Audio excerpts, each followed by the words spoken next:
Hello and welcome to As Lovely's history-based podcast. It's going to be fun. It's going to be fun to say the least. I'm going to be telling you the news in history, the news in articles online, articles in the press.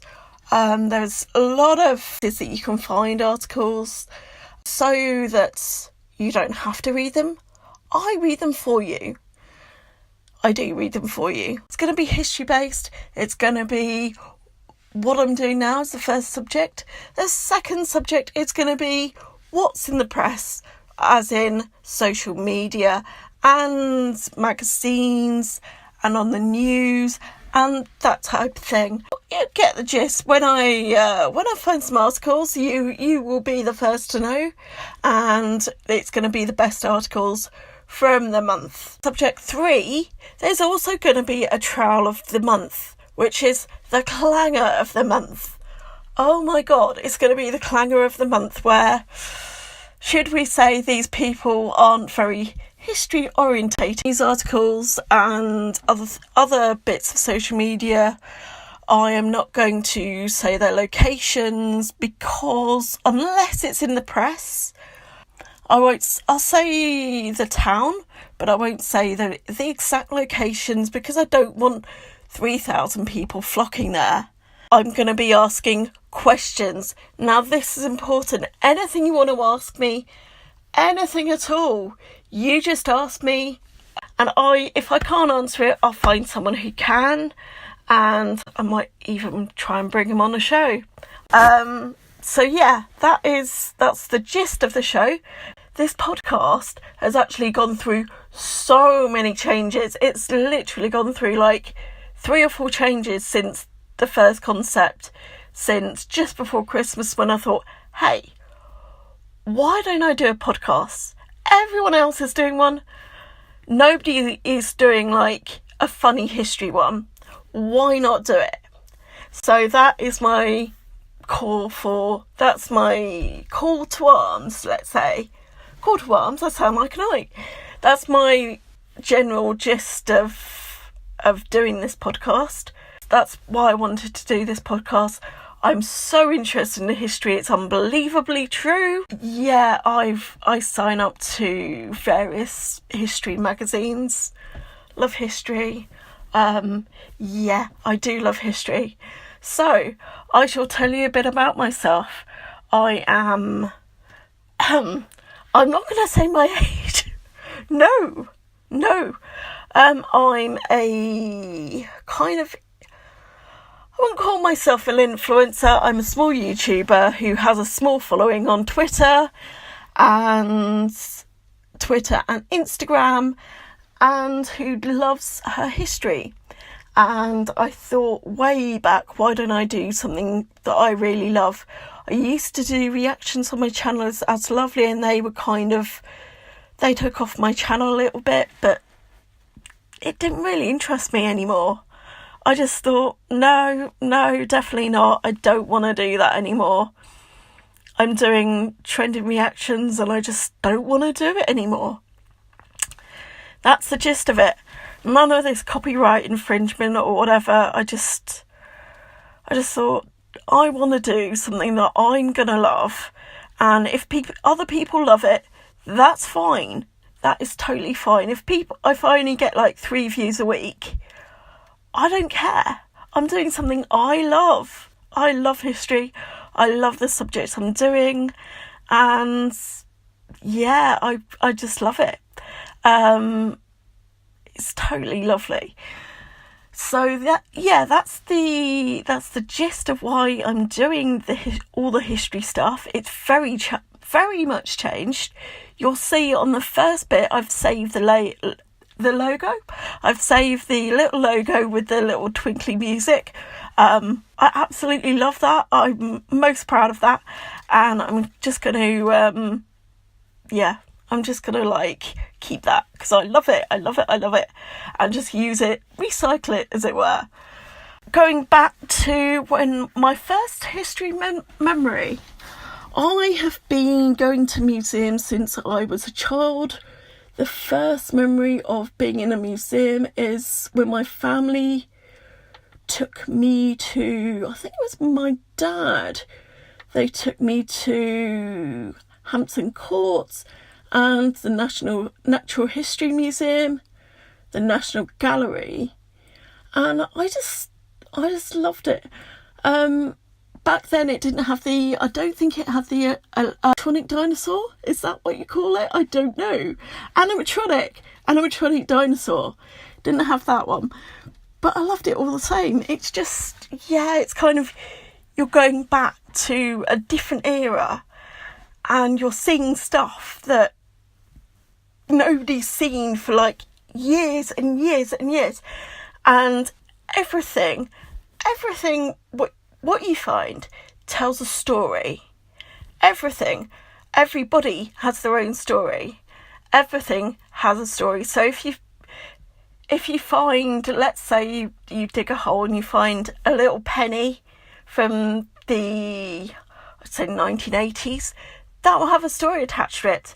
Maybe someone dropped it. Well, they did bloody drop it. They certainly dropped it. Maybe they weren't collecting pennies anymore. Maybe they thought, I'm too rich to have pennies. I'm going to drop it on the ground. Maybe they buried it for safekeeping. There's a whole different possibility. And by adding all the factors together, you can kind of build up a picture of what that object is and what type of person could have dropped it or what era it was in, and it's just fascinating. Now, there was a bad point in my history then. I'm not going to say her name because I don't want to give her airtime. She was my history teacher. She was my form tutor at school, my secondary school, because my little baby school was lovely. But my history and my form tutor was horrible. Northern, yes, she was very brisk, and yes, she was very, very straight-laced. She was horrible.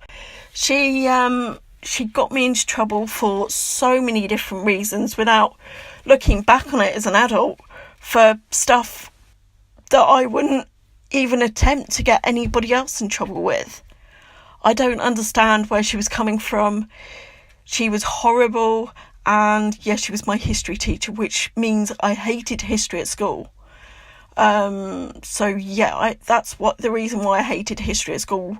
Not the actual subject. I love the subject, but they could have varied it a bit.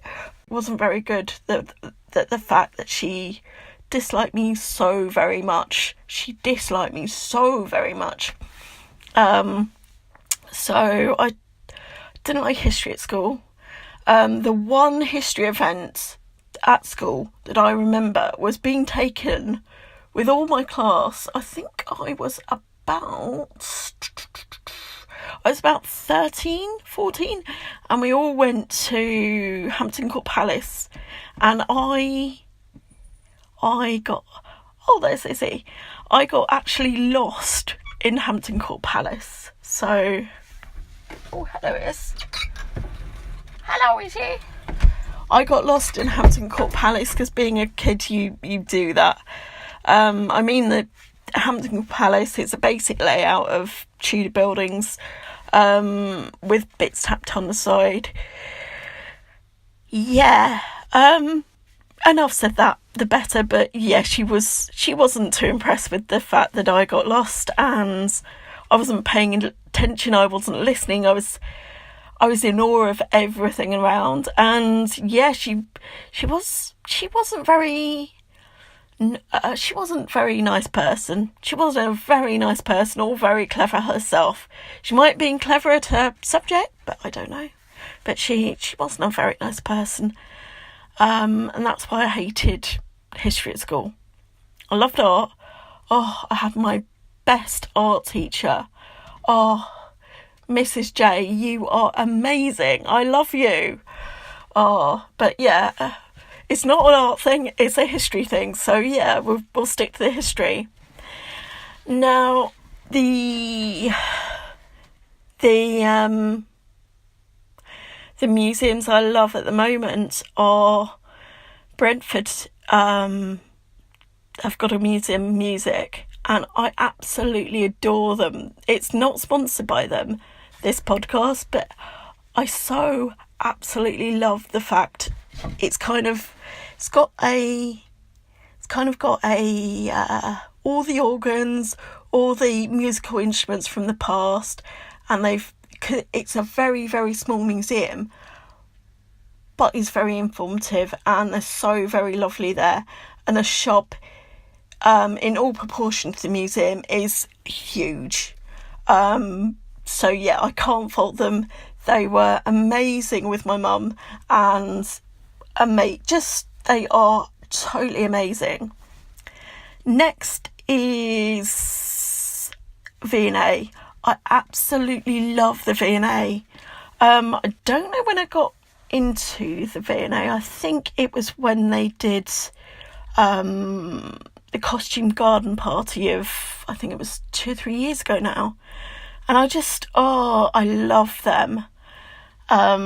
Totally love them. They are like one of the best museums ever.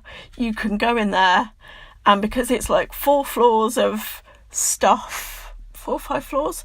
Anyway, I love them. I honestly get lost in all the floors because I am so kind of wow. And I do love the Museum of London. People think the museum is quite big. The Museum of London is quite big. Compared with its other counterparts in London, it's kind of medium-sized, I would say. I'm not an expert by any means, but that's what I think. So those are my 3 like top ones for going anywhere. Just because I went there and it's my first like proper thinking, it's my first experience. I absolutely love the Natural History Museum. I could walk around there for every week. And they've got 2 site shops, maybe, I think. I don't know how many site shops they do, but I just love going to that. 2 exhibitions that I've most loved is the V&A. They had a garden party 2 or 3 years ago, which I've talked about before. I just loved it. It was like VR before VR became, expanded and became a normal thing. It was just basically you walked in and they had the sounds of a garden party. They had like mannequins in costume. You had all the lights on, and it was kind of like you were at this garden party, and you'd have snippets of conversations, and you just walk round, and it was basically like a mini show. It was amazing, totally amazing. You did so massively right, V&A. I absolutely love you. V&A, by the way, is Victoria and Albert Museum. That's in Kensington, right by the Natural History Museum and Science Museum. The next one is, I don't know where it was. I think either it was in the British Museum or the London Museum. I'm not sure. But when they dug the Victoria Line, they basically dug up a plague pit. They dug up several plague pits, which there will be a list out, well, not soon, but there will be a list out in general about what they found there.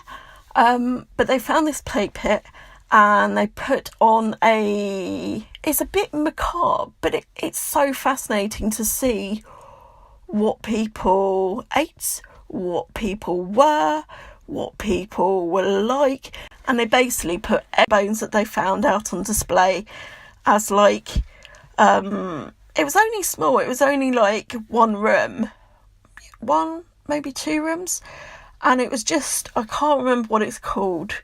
Yeah, and then whack it up on the screen. But it was just totally amazing, the fact that they found all these plague victims. They put up on their ailments, they put up their illnesses, and they also put up what they were eating, what type of person it would have been, whether they were male, female, if they could be rich or poor, maybe, because of what they were eating and what they were, what they were clothing sometimes, but what they were, how good their bones were, and the whole makeup of their body, basically. Amazing, totally amazing.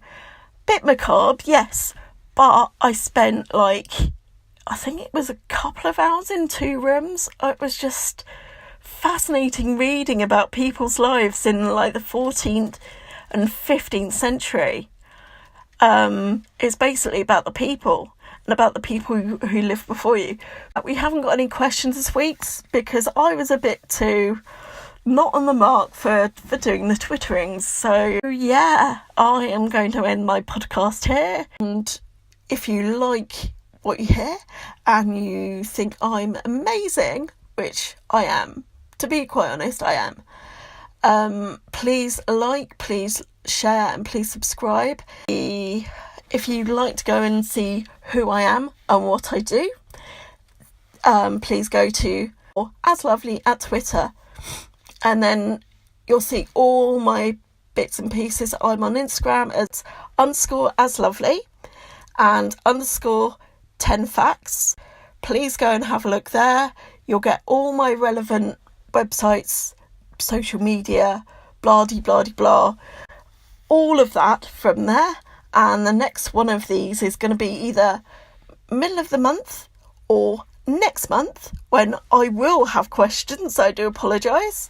And yeah, please please share, and please subscribe, and I'll see you in my next podcast. This has been so amazing talking to you.